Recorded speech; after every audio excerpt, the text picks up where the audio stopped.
didn't really click with me when I first heard it. Because it was like, you have cancer, we're going to do this about it. And so I just thought, okay, well, we'll do this and then I'll go back to my normal life. When I was 14, I was diagnosed with osteosarcoma. I was really athletic in junior high, and I did basketball and volleyball and track, and pretty much sports was my life. The summer before my freshman year, I was at a basketball camp, and we were just we just had a game, and I just twisted my leg kind of funny and hurt my knee, and I just knew something wasn't right with it. So then we went for just my routine physical, and I told them about it, and we had an x-ray, and then you could see there was a tumor in it. In September, I had the meeting with my doctor, and he told me that it was cancerous. My doctor told me, there is a possibility of amputation with this. And so I had 2 months of chemo, and then I had my leg amputated. I had that surgery. And then I had about 9 more months of chemo after that. Probably my biggest struggle was the Alyssa before cancer versus who I had to be during treatment and after it, and especially with the surgery and losing my leg. There's days that it's very apparent to me how difficult it is and how easy certain things are for other people, that it's a big challenge for me, but I don't regret my decision at all.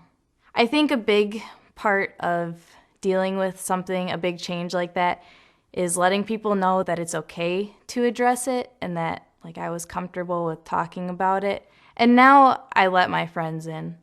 I let them understand what's going on with me and how I feel about certain things, especially if they're, a big deal. I am more comfortable talking about it now, and, having people understand how difficult it was for me and how difficult it still is. The advice that I would give to people, medical professionals, would be communication, making sure that everybody knows what's going on with the patient. There was a tech that I had. She came into my room, and they had to get my weight every morning.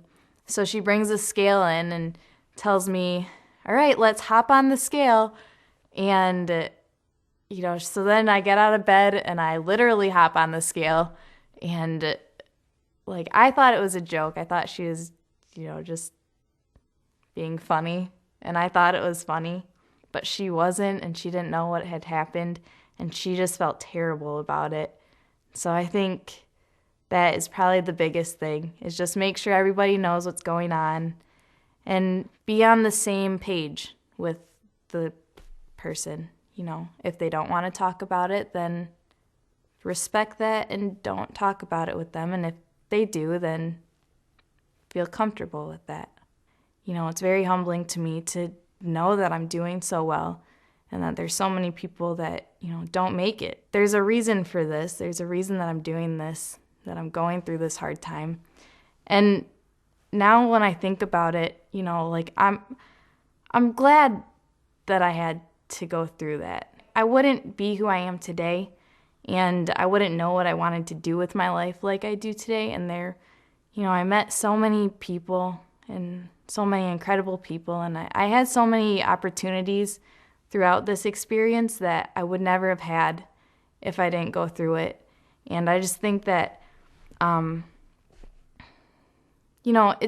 wouldn't wish this on anybody. I wouldn't, it was a terrible thing to go through, but the overall outcome of it, was better than I could ever have imagined.